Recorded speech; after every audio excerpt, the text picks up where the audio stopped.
What's going on, everybody? Welcome. It is time for the Snug Wrestling Podcast with me, your host. My name is Edgar. Tommy from the Snug Wrestling Podcast is also here with us, and we are here with a special guest, a good, very close friend of the show. Soto from the 619 is here with us, and we're going to be going over the Worlds Collide that went down last night in Las Vegas, Nevada, where we saw a brand new champion, all kinds of stuff, tag team matches, surprise returns, and announcements. And we got a little bit of everything at last night's Worlds Collide, and we're going to get into all the dirty details of this thing. So how we feeling today, fellas, after last night's Worlds Collide? How y'all doing? I guess I'll kick it off real quick. I'm feeling good, man. We got double champ Dom. Spoiler alert, you already gave it away at the beginning. Double champ Dom is here, and he is here to stay. For a show that I don't really watch that much because it's mainly in Spanish and I don't understand what the hell y'all are saying half the time, I will gladly take a 4-2 record here. Tommy, you watched Worlds Collide in Spanish. You know that there's an English version too, right? Yeah, I watched the Worlds Collide in English, but for the rest of it, really, I don't really watch it because I don't know what the hell y'all are saying half the time. Oh, that's right. Penta's promo at the beginning was all in Spanish too, huh? Do they even give subtitles or any type of nothing, huh? No, what happened was they had one of the commentators that's usually there for AAA just take what Penta said and short it down by a crap ton.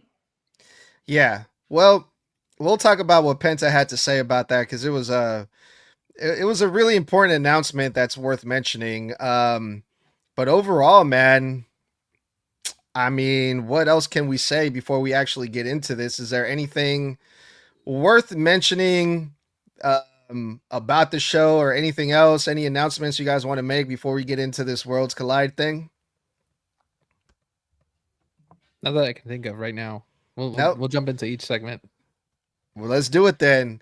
The opening segment was, of course, Penta Cero Miedo, who was advertised a few days ago on Monday Night Raw. They played a video package that Penta was going to be a special guest appearance for AAA. Now, Penta is a former AAA talent where he's won a couple titles there in AAA in his past before he joined the WWE. And this is the first time Penta has been in one of these WWE / AAA events since the WWE has purchased AAA. So it was really cool to see Penta show up here. But Penta cut a promo in the middle of the ring, all in Spanish. And it was only right because we're right around the time of Mexican Independence Day. So Penta's promo consisted a lot of Mexican pride and how it's so cool to be Mexican and, let's go Mexico and rah rah, hoorah hoorah, stuff like that. But the most important thing that Penta had to say is he wants that AAA Mega Championship. It doesn't matter who won in the main event. He's going after it. If it's Vikingo, if it's Dominic Mysterio, Penta is going after that AAA Mega Championship. It's a championship that his brother Ray Phoenix has won in the past, but Penta has never actually been AAA Mega Championship. And I thought that was a great idea. I can't wait to see Penta versus, now we know who actually won, Dominic Mysterio down the line. But Soto, since you're the guest, you go first. What did you think about this announcement and seeing Penta at Worlds Collide last night? It was great. It was great seeing Penta back in the AAA. It was great seeing Penta welcomed by the Las Vegas crowd for this, great show. Penta main eventing is the right move. Main eventing AAA. He's stuck in the mid card, kind of like with his brother. They're stuck in the mid card on Raw and SmackDown. So this would elevate him, just like it's pushing Dom into that main event level. Even though he is a main event star, he definitely has that future in front of him. But this is a great move for the new acquisition in AAA. I cannot agree more with that because everything you just said is absolutely true. Dom is main event level, absolutely, and so is Penta. He's very quick paced and all of that. So I would honestly say that him going after the AAA Mega Championship, that is going to be very interesting. Especially since I could have sworn that we've seen him go up against Dom at one point, haven't we? Multiple times, multiple times. Yeah. So it's one of those matches that just never really gets old because they're both just that good. So I cannot wait to finally see these two go head to head again. Absolutely. And let's get started with the first match because it was an 8-man tag team match, but there was so much action in this match. It kind of set the pace, it set the tone for the entire show. Usually the first match of the show, that's what it's for. And it was 8 people, 4-on-4, all of them high flying, high intensity, super fast action. And remind me with some of these names because the ones that I remember was Octagon Jr. was the main one because there was a lot of concern if Octagon Jr. was going to show up in this Worlds Collide because a few days ago there was clips going around in the internet of Octagon Jr. being stretchered out during the last AAA event, but he looks just fine. They were saying that there was some concerns of him maybe having a concussion. So I was like, well, if he really had a concussion, I don't think Octagon Jr. is actually going to show up, but he did. So that was good to see. In his team, Octagon Jr. was also La Parca was one. Um, Lins, is it Lins Dorado? No, it was Loretto Kid. Loretto Kid, and who was the other guy? Mascarita Oh, Sagrada. Mini Mascarita Sagrada. That's right. Mini was also another guy that got a huge pop, big crowd reaction. Versus the LWO and Abismo Negro. And who was the fourth guy again from that team? Have to look. Yeah, I don't remember. But it was an 8-man tag. I was really thrown off because the LWO was technically on the heel side tonight when on the WWE I'm used to seeing them more like in the babyface role, but tonight or last night on Worlds Collide they were on the heel team. But overall, I mean, like I said, it was just all 8 of these guys were high flying guys and it was a lucha libre match full of action. Um, and it was just a way to kick off the show. But Soto, what were your thoughts on this opening match? Yeah, I like the minis always do great. The minis are always bringing the entertainment, and that is lucha libre. We always get a mixture of the high flying. We get mixtures of minis, and we also get a mixture of a lot of crossovers. So it was cool to see them bring the minis into this 8-man tag team match. The other person was Lince Dorado. He was in the LWO team. That's Oh, who we were okay. missing because you were putting him at the other team. But yeah, overall, I'm glad that Octagon Jr. is okay. I'm glad that the concussion rumors were not real, or at least it didn't seem to be looking real. And La Parca was actually he was originally in this match, and then he was taken off this match, and then Nino Hamburguesa was supposed to be in this match, but apparently he had some visa issues. Not too sure what happened, but then they put La Parca back into this match, replacing Nino Hamburguesa. So some interesting moves, but La Parca's team still came out with the W. Interesting. Yeah. And you mentioned the minis, plural, with an S at the end. Who was the other mini? Because I didn't see any other mini in this match. Well, it's Mini Abismo and it's Mascarita Sagrada. Abismo Negro did not look like a mini. That boy, that's a big boy right there. If anything, Abismo Negro looked a little bit like El Niño Hamburguesa with the mask, if you ask me. But he's still I a mini. guess He's still is he? he's still a mini. I mean, I don't see how he's a mini. I'm pretty sure Abismo Negro is taller than Hijo del Vikingo. So if Abismo Negro is a mini, then Hijo del Vikingo should also be considered a mini. No, Now I'm curious, how tall is he? Hijo del Vikingo or Abismo No, Negro? Abismo Negro. Uh, I mean, he was just as tall as most of those guys. I feel like. But while we wait on that, Oh, okay, actually, he's 5.5. Hold on, I thought there was another mini. well, yeah, mini Mascarita Sagrada. Yeah, I know he's a mini for sure because you can tell right off the bat. But while you looked that up, Tommy, what did you think about this opening match? I honestly had a lot of fun with it. There was quite a few times where, like the main mini, I looked at that. I'm just like, "Hey, look at the little guy go!" Because he was doing all these spins and all of that on people. I'm just like, okay, he's small, but like Rey Mysterio, he's quick and everything else. Like him and Ray, besides size, definitely have a whole lot in common style wise.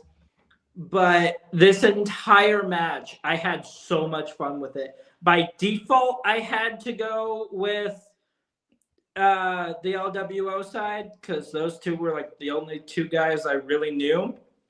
But overall, this match was like a really, really fun one to watch. It was chaotic at times, but at the same time, it was still like extremely fun to watch.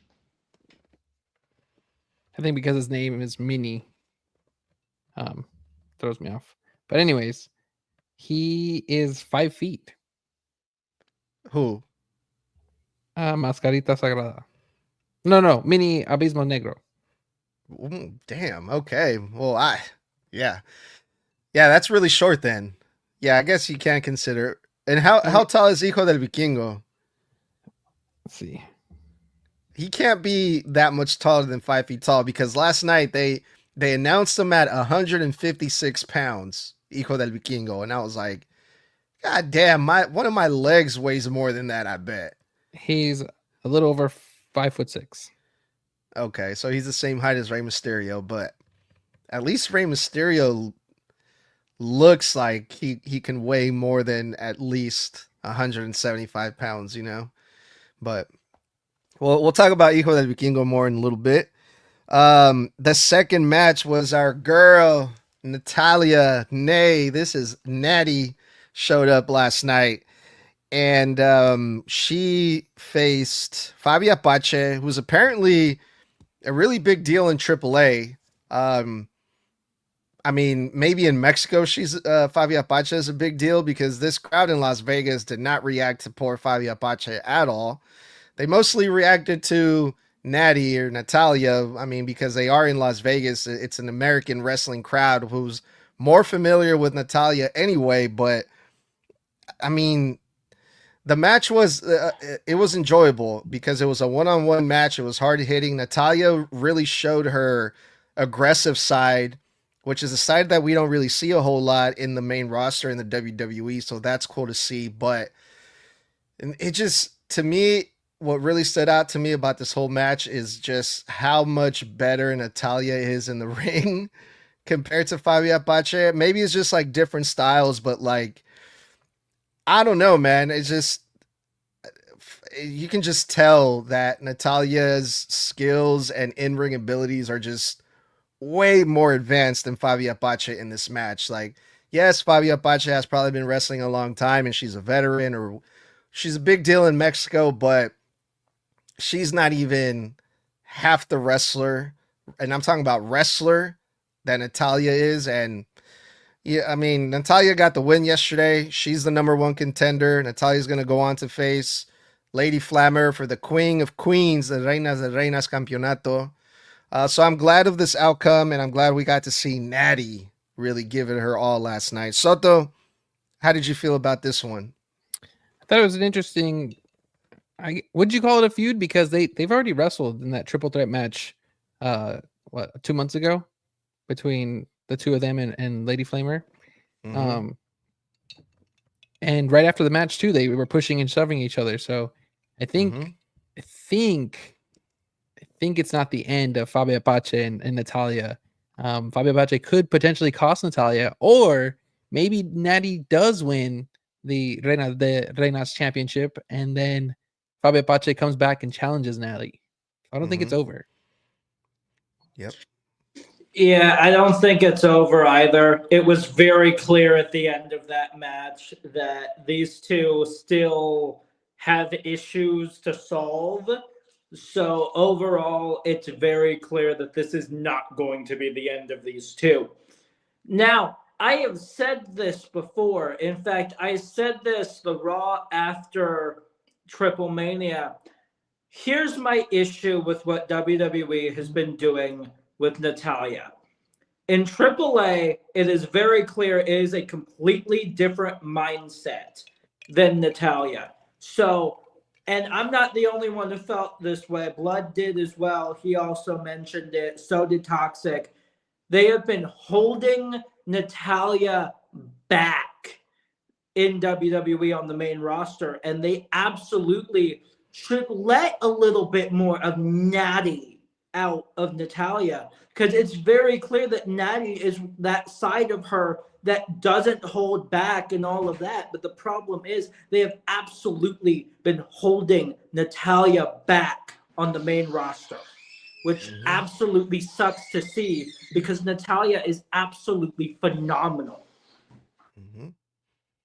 Yeah, and I'm pretty sure this isn't the end of this feud with Natalia and Fabi Apache, because the announcers made it a really good point how that match ended. There was still some tension there after the match, and yeah, I was watching it in Spanish, and the Spanish announcers, let me tell you, they're way more exciting than listening to the announcers in English.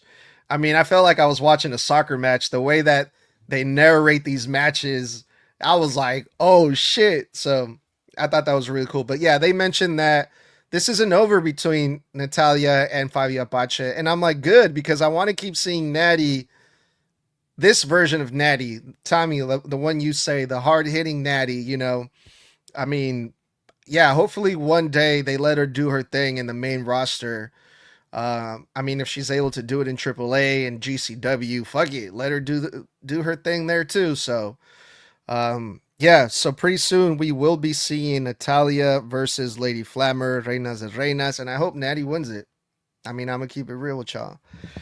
Am I the only one that kind of missed El Hijo del Tirantes in this whole show, Soto? I'm not familiar. You have to educate me.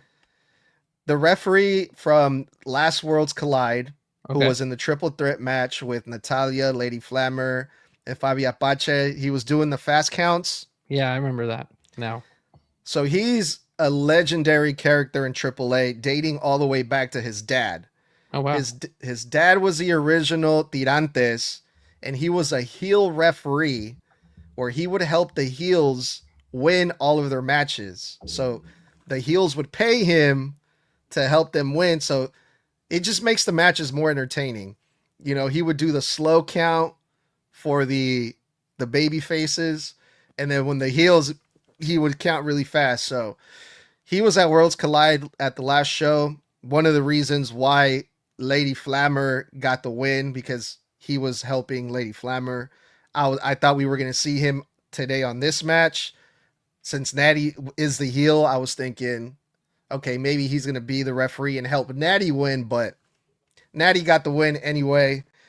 But yeah, good stuff here with Natty and Fabi Apache. I was really glad with that outcome. What we got next, fellas? We got the tag team match for the AAA championships. The New Day versus Pagano and Psycho Clown. We thought it was going to be Xavier Woods and Kofi Kingston, but last minute, Kofi Kingston announced that he was injured after taking a Canadian destroyer from Penta on Monday Night Raw, and he wasn't going to be a part of this match, and instead Grayson Waller stepped up to take his place. And I'm like, okay, cool. Grayson Waller, I like him. It's always cool to see Grayson Waller wrestle. He's getting a spotlight on a AAA show. You know, Worlds Collide, perfect. However, that kind of threw me out of this match at the same time because there's no way the New Day's going to win now, right? If the New Day are going to win tag team gold, it has to be Kofi Kingston and Xavier Woods. It can't be Grayson Waller and fucking Kofi Kingston. But I'm like, okay, they did a funny thing where it turned out that Xavier Woods is afraid of clowns. So that was the big angle that they did before this match here. We got a retention. Psycho Clown and Pagano won this match. But how'd you guys feel about the retention? We still have the same champions. The New Day lost. Were you guys expecting the New Day to win this one, or what'd you guys think? No, I wasn't expecting him to win this one. Xavier Woods did post this morning that he had surgery recently, and he did post some of the stuff that was he was working on. So I can see why they took him out of the match. But I like the clown angle. I love it. I love it when Psycho Clown just rips his face, whatever, his mask off, and I love seeing it's a cool aesthetic.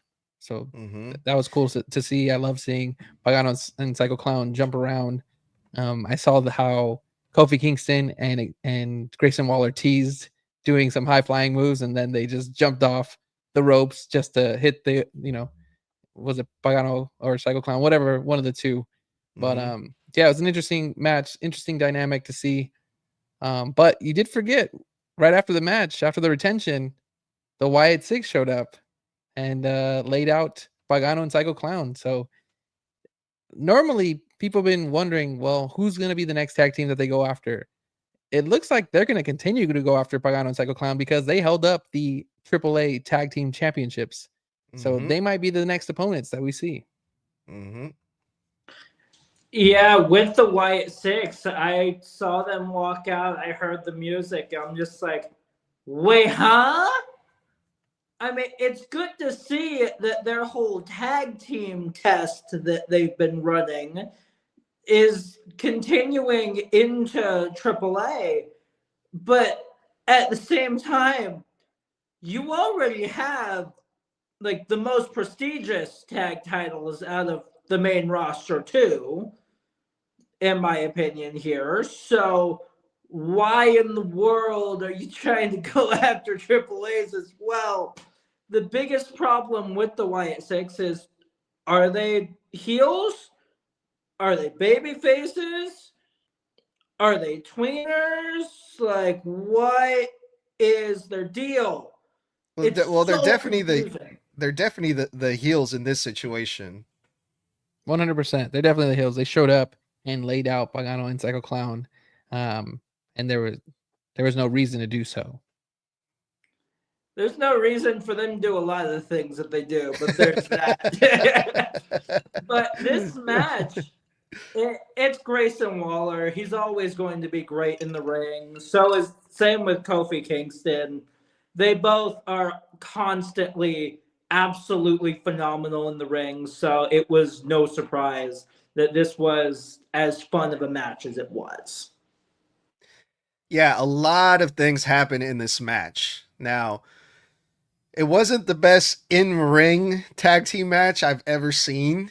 Again, two completely different styles with the AAA tag team wrestling and the WWE guys. Like at some point, the referee of this match had to tell Psycho Clown a couple times, like, hey, get back out there. You didn't even tag in, because in Mexico, tags aren't really like the most common thing. And Psycho Clown was just standing there confused, like, what? I can't just run in? And he's like, no, you have to tag in. But the whole thing with at first I was confused. I was like, why didn't Xavier Woods just flat out told us, hey, I just had surgery, I can't compete tonight, instead of coming up with this goofy, silly thing like, oh, I'm afraid of clowns. But then I saw the White Six come out, and I'm like, okay, and now it makes sense, because they're trying to tell the story that Pagano and Psycho Clown are these evil, spooky clowns in their own sense against the evil, spooky tag team that is the White Six. So I'm like, okay, I guess that makes sense. So it's the spooky tag team from AAA versus the spooky tag team from WWE. And I think that, I mean, I can get behind that. Okay, I think that's really interesting. But the other thing I want to point out, that spot that you mentioned, Soto, where the Kofi Kingston and Grayson Waller are going to pretend to do a high flying move, and instead they just end up pounding on their opponent. That's how Grayson Waller got in. He got busted open. Did you notice that Grayson Waller was bleeding from the back of his head? No, I didn't. Kofi Kingston accidentally punched Grayson Waller in the back of his head in that Oh, spot, damn.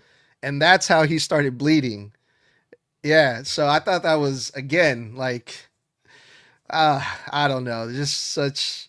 It was a good spot, but also like you just fucking injured your own partner. But whatever. Well, Um, Woods did bring up that he had surgery, and then Grayson Waller brought up the whole clowns thing. So technically, both of them were brought yeah, up in the same backstage segment. yeah. Overall, I mean, this was entertaining from the beginning, from the backstage segment, the backstage interview, all the way to the end where the White Six came out and all that. Now, here's the other thing too. Pagano and Psycho Clown, they when they won the championships, the tag team championships, it was a street fight versus the Garza. The White Six showed up and they took out Pagano and Psycho Clown using tables and whatever else they did. So I'm pretty sure this tag team match between these two spooky teams is probably going to be another street match or hardcore match or something like that, right? Let's have a graveyard match or something. Something really crazy. I mean, I think it's perfect timing, right? We're inching our way into fall, and Mm-hmm. it's spooky season, as some may It is. say. So I think that's perfect for these two teams to go out in the next event. Yeah, it would fit the time of the season. It's the season to be spooky for sure.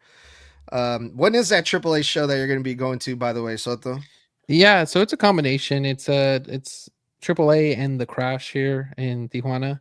It's in Mm-hmm. about 2 weeks, so Oh, okay. 13 days from today. Got you. Okay. Yeah.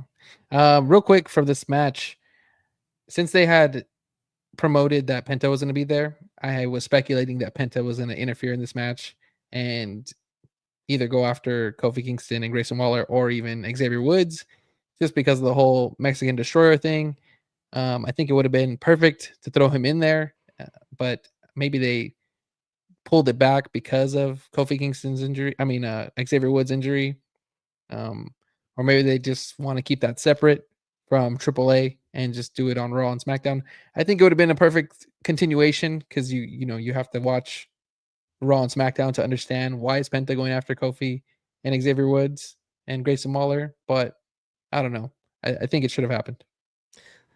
That was my guess also when I found out that Penta was going to be at the show. But to be honest, dude, I'm glad that he didn't, because Penta is on to bigger and better things in AAA. He's after their main championship. So I'm like, yeah, keep Penta away from the New Day as far as possible. Even on Monday Night Raw, I'm like, ugh, god damn, I don't want to see Penta getting involved with the New Day right now. But that's just me. And maybe Tommy too. But all right, you guys. The next match was a mixed tag team match. It was Mystery Wana and Lola Vice versus Finn Balor and Roxanne Perez. And boy, let me tell you, do you guys remember when Finn Balor was a big deal? When Finn Balor was winning Universal titles and doing all these fucking awesome things, and now he's having puppet fights. Ugh, poor Finn Balor. What did you guys think about this match? I actually like the Manito. Um, I think it's funny. I think it's funny to add to Finn Balor's resume, and we only see Demonito, it seems, in AAA. So this is the second time we saw him. I thought we were going to see him. I believe they faced off on a Raw, and Demonito made no appearance. So I wonder if it's a AAA exclusive thing, kind of like what we're talking about with Penta and the New Day. I wonder if that's just going to be on AAA TV. I think it'd be smart to bring it over to WWE TV, considering it's $100 Demonito that you have to buy. Um, But yeah, the match itself, it was pretty good. I wasn't expecting Mr. Iguana and Little Vice to pick up the win. I was expecting Finn Balor and Roxanne to win, especially with Raquel Rodriguez in the corner. I mean, she did get involved a couple times, but they still didn't pick up the win, which was very interesting. But yeah, I don't mind the puppet fights. I think it's funny. It adds to the lucha libre. It adds to the entertainment, right? I love that every match doesn't feel the same. Not all high flying all the time. There's puppets involved. There's minis involved. You just never know what you're gonna get. Yeah, that's the thing about AAA, man. Like you just don't know what the hell is coming next. But with the whole Demonito thing, it was very interesting to see that Demonito found a way to have its own life into it for some of that reason. Like it got shoved under the ring, and then all of a sudden, boom, it's popping up. Well, he's in the ring. Like, what the hell was that about? Made no damn sense there. Kind of got me a little bit confused when Demonito randomly showed up with nobody there, with Finn Balor still being in the ring and all of that. But it was $100 puppet versus a $60 puppet. Why Demonito is $100, I don't know. But still.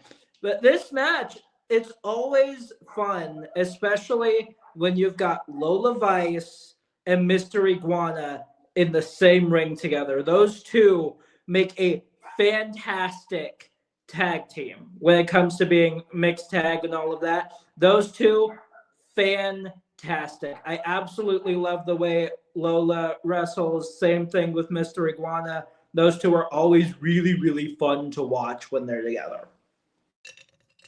Yeah, I definitely think that Finn Balor's doll is definitely a AAA exclusive thing because it works more in AAA than it does with the stuff that they're doing in the main roster in WWE. In AAA, you got the minis, you got the clowns, you got the dolls, so it makes sense in AAA, and also in WWE, Alexa Bliss also has a doll.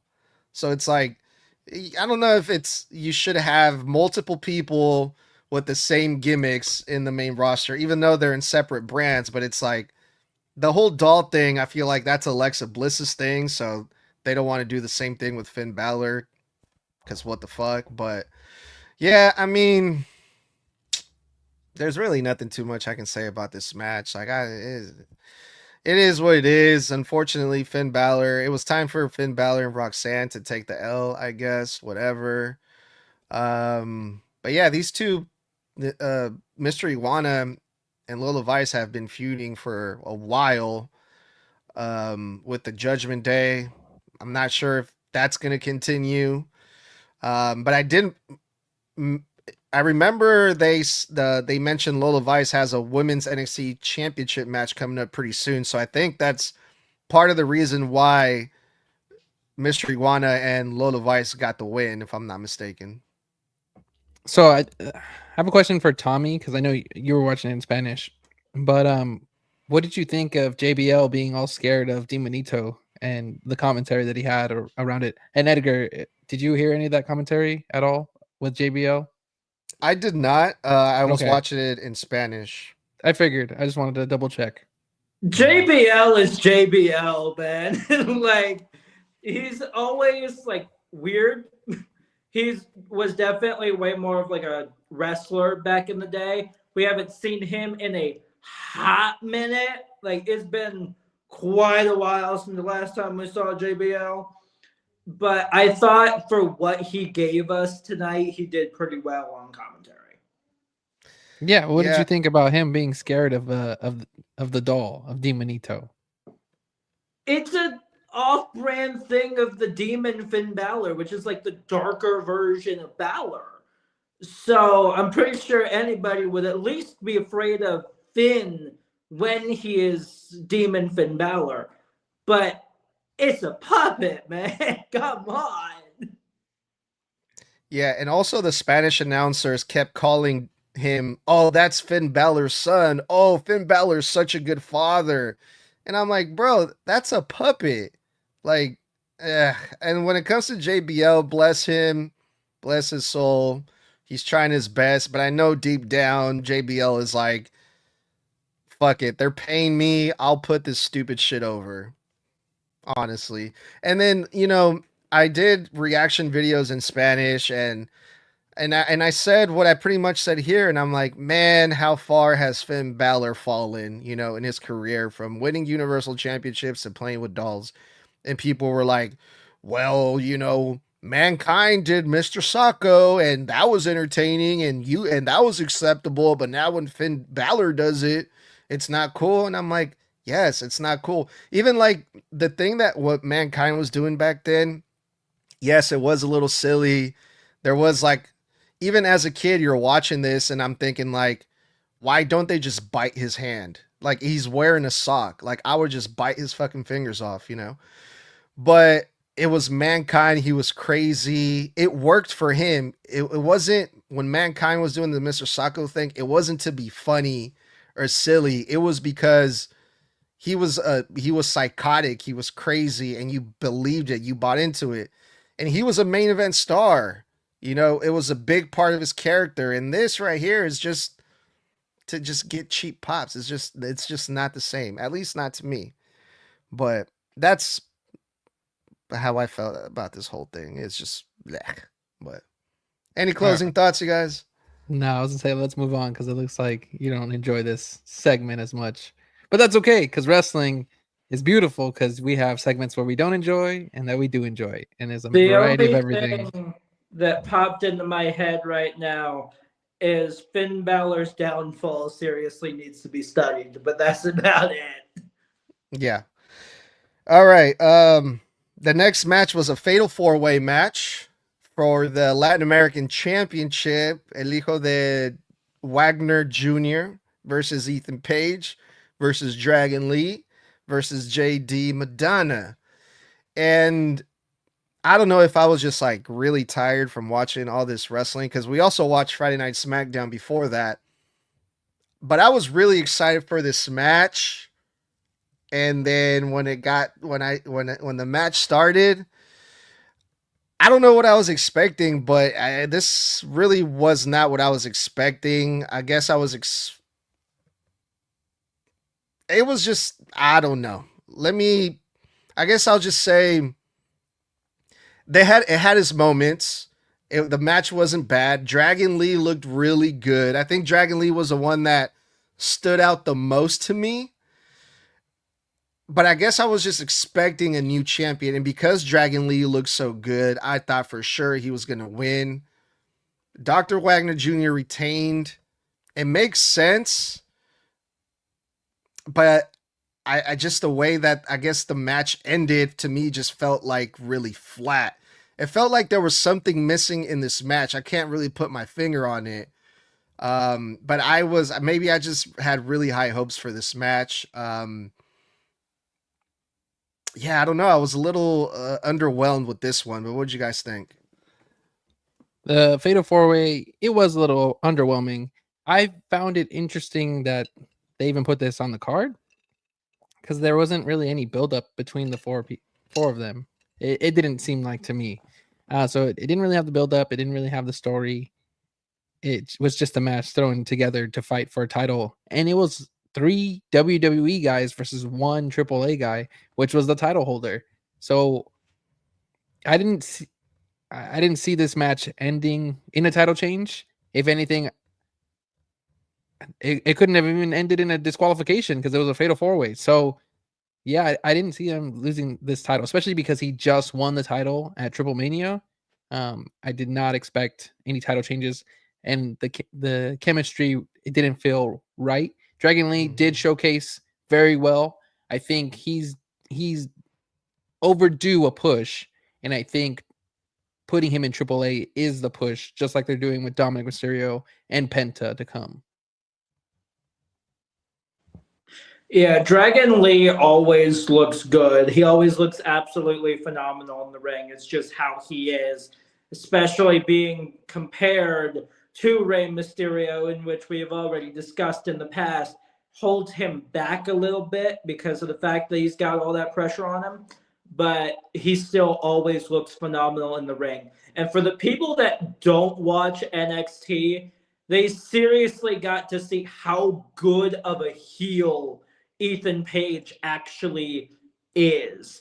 Like, Ethan Page is one of those people that feels more like a natural heel than he does a babyface. He's kind of like Roman Reigns under that wing, where he's just an absolute natural heel, and then when he's a babyface, it seems a little bit off.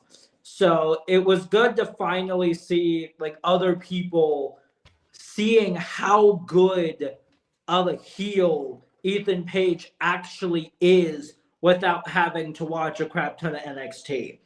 I also was not expecting a title change because, as you said, Soto, it was 3 WWE guys against a single AAA guy. There was no possible way that a title change was going to happen like that. So, Yeah, that's you guys bring up some great points. Yeah, I completely forgot that Dr. Wagner Jr. He just won that championship, or else I would have probably changed my complete outlook on this whole thing. Um, but yeah, the fact that he went over 3 WWE guys says a lot, because a lot of the backlash that I was seeing online was like, oh, the WWE just bought AAA to put their guys over and to shit all over AAA and make AAA stars look bad and blah. And I'm like, okay, this is a perfect example right here. One AAA guy defeated 3 WWE guys. And not only that, the opening match, the AAA guys won, I'm pretty sure. Um, Mystery Iguana and Lola Vice defeated the Judgment Day. So it's like they're WWE is not just there to make these people from AAA look bad. They're actually helping them grow and build and make them more interesting and put more eyes on them and all that stuff. So yeah, yeah, this Fatal 4-Way match, I guess it did the job, which was to highlight Dr. Wagner Jr., the champion, the Latin American champion, and hopefully he gets over more with that crowd in Mexico, those AAA fans. So overall, it was okay. There's not too many bad things I can say about this, right? Any closing thoughts on this match before we go on to the main event? Trying to just got the dogs barking. It's all good.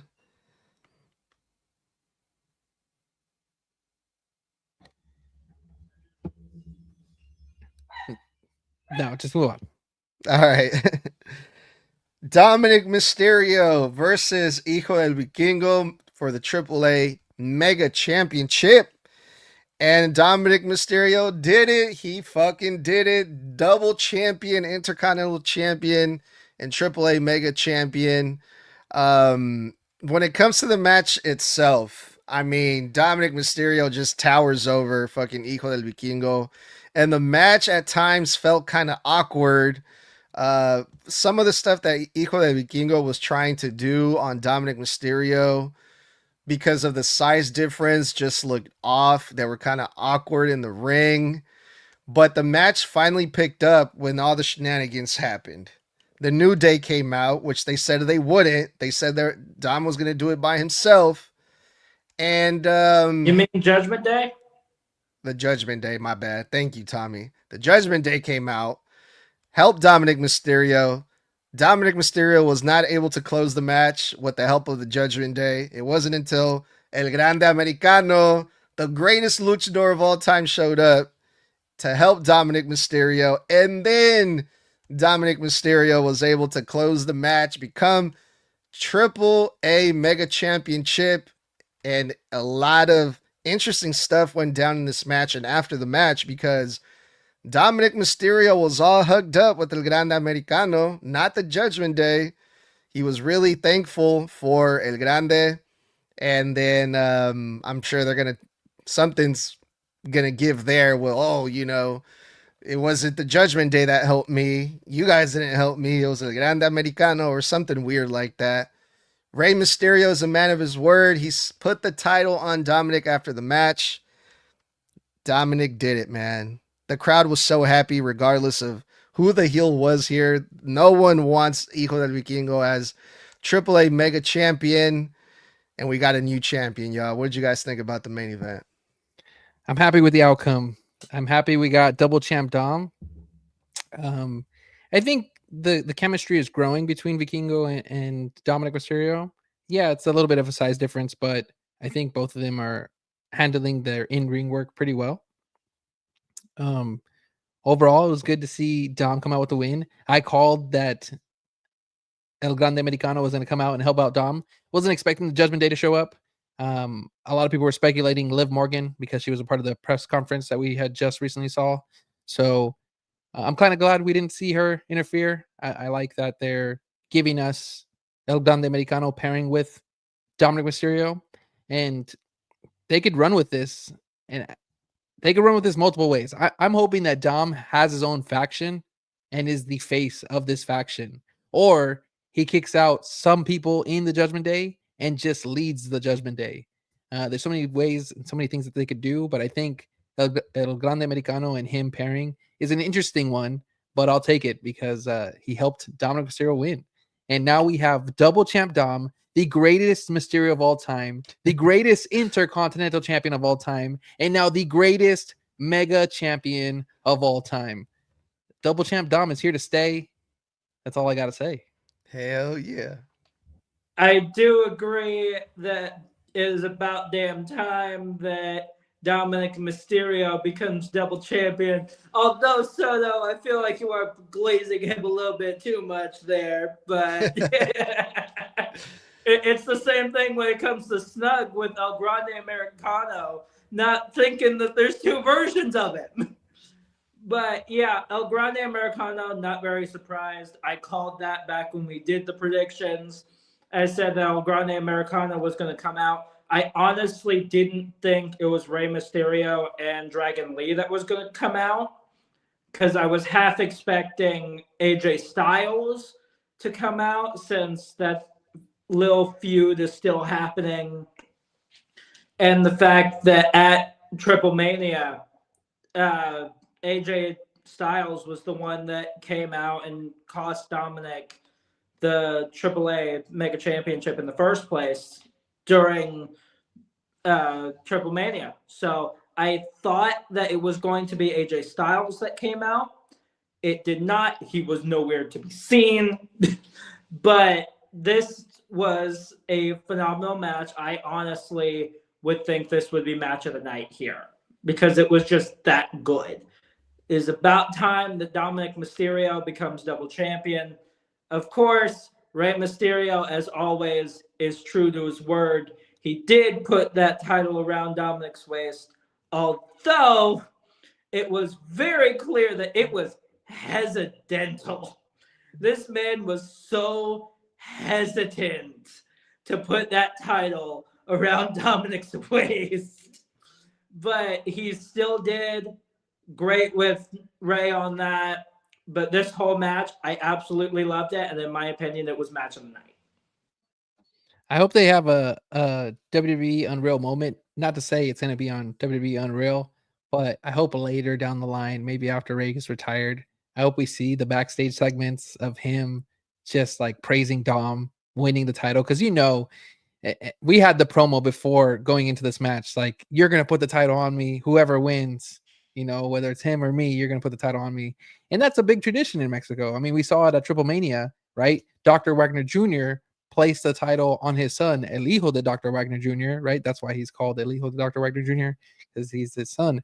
And once I heard, all right, Rey's going to be in the ring putting on this title, there's a pretty clear indication that this is the best way that they can keep up with that tradition of, father putting the title on the son. And even though, Rey had to play the character and be upset that Dom won, deep down, maybe not as deep, Rey is just lighting up and super happy and with joy. And to be there in that moment, to be able to put the title around his waist, even though they have to play the character, he was still able to do it and stick to that tradition. So it was a good moment. I hope one day we see a backstage segment with those two because I just know that, man, there was a lot of hugs backstage. I refuse to call El Hijo de Dr. Wagner Jr. It's okay. El Hijo means the son of Dr. Wagner Jr. Just by the junior itself says that you're the son of it, Dr. Wagner Jr. When you put El Hijo, the son, before the name and then Jr. at the end of the name, that's kind of like you're saying the same thing twice. So that bothers the fuck out of me. So I just there's had to point that there's an out. explanation behind it. It's because Dr. Wagner Jr., his father was Dr. Wagner. So Okay, Dr. so Wagner this is Jr. the third This is the generational third star. generation. That's why he's the Okay. son of Dr. Wagner Jr. So when So the dad is the junior, correct. and he's the son of the junior. Correct. Jesus Christ. Just call him the third then or something. I don't know. But that makes more sense then. It's different in Okay. Mexico. Yeah, that's true. Goddamn Mexicans. No, I'm kidding. The other thing too, you're right about all that. That goes through my head too when I'm watching this thing with Dominic and Rey Mysterio, you know. But the interesting thing that the Spanish announcers, not once, not twice, but a few times that were hinting at, you know, maybe this is the start of Ray and Dom reuniting and getting back together and being on good terms. If Dom wins, Ray is going to put the championship on him, maybe. But I don't know if those are Easter eggs or maybe just the Spanish announcers just coming up with their own thing. But I'm like, in the WWE, people just don't say shit for no reason, you know? So I want to believe that pretty soon we will see that relationship come back on TV. How would you guys feel about that? Like I said, maybe we see a faction. Maybe we see Dom run his own faction, and maybe his dad is now on his side. Maybe as a As heel. a heel or a baby Maybe face? we had a heel John Cena run, as terrible as it was to the majority of us. We still got one. We've never had a heel Rey Mysterio run, and it's certainly possible. I was hoping that Rey Mysterio was going to try to drop his son for a 619 because he was perfectly set up standing in front of Rey Mysterio. So I was waiting for Rey to just drop him and set up a 619. Yeah. You know, hopefully either hitting it or with Dom reversing it and then doing his own 619 to his dad. But I think it's entirely possible. But before we get to that point, I really, really want to see Dominic Mysterio versus Rey Mysterio in San Diego at Survivor Series, potentially for the AAA Mega Championship or even the IC title. I'd be cool with that, especially because it's in San Diego. Yeah, for sure, man. That'd be dope. It's gonna be interesting to see now that Dom is double champion. He's got the double target on his back now. So he's gonna have people coming for the IC title. Penta already said he's coming for that Mega Championship, but I'm like, if you're Penta, you want to come after Dom for the Mega Championship or the IC title? Because Penta wrestled Rusev, you know, after talking to Adam Pearce and demanding a Intercontinental Championship match, but that didn't happen. So I feel kind of bad for Dom, man. He's got his work cut out for him moving forward after this. But yeah, man, good stuff. Worlds Collide was it was entertaining, man. And we had a great main event. We got to see a lot of fun shit overall. Dope show, worth watching. If you haven't already, go back and take a watch at it. Any closing thoughts about the show or anything else that you want to add before we get up out of here, fellas? It ended the way that I needed to. The right person won, and now double champ Dom will reign for a long time. Mm-hmm. All right, and since Mr. Blood isn't here, I will do the honors. Check us out at Snug Wrestling. We got a lot of cool shit coming up next week. Monday Night Raw review. We're doing Friday Night SmackDown review tomorrow at some point. We're going to do WrestlePalooza predictions. I'm also going to be doing all-out predictions with a special guest, Chrissy Tina. And Thursday, my one-on-one with Mr. Blood. We got reels. We got all kinds of shit coming out, man. So check us out. Hit us up for sure. And don't forget to leave a star rating and review. Soto, tell them where they can find you at. For sure. I literally just posted my SmackDown recap All my recaps are less than a minute and a half long. I try to keep them around a minute. So if you ever miss a Raw, SmackDown, or a big event like Worlds Collide or a PLE, check out my recaps at Soto619 Wrestling on Instagram and on YouTube, or you can find me on TikTok at Soto619. Appreciate you guys for having me as always. Thank you. This is always fun, man. Thank you. Yeah, my pleasure. Thanks for coming on, you guys. Thanks, everyone that was hanging out with us and watching with us. We'll see you guys on the next one. Have a good one. Peace out. Incense, blood, and toxic. Is it here? That's one time for the one time. 4 letters, 1 word. Yeet.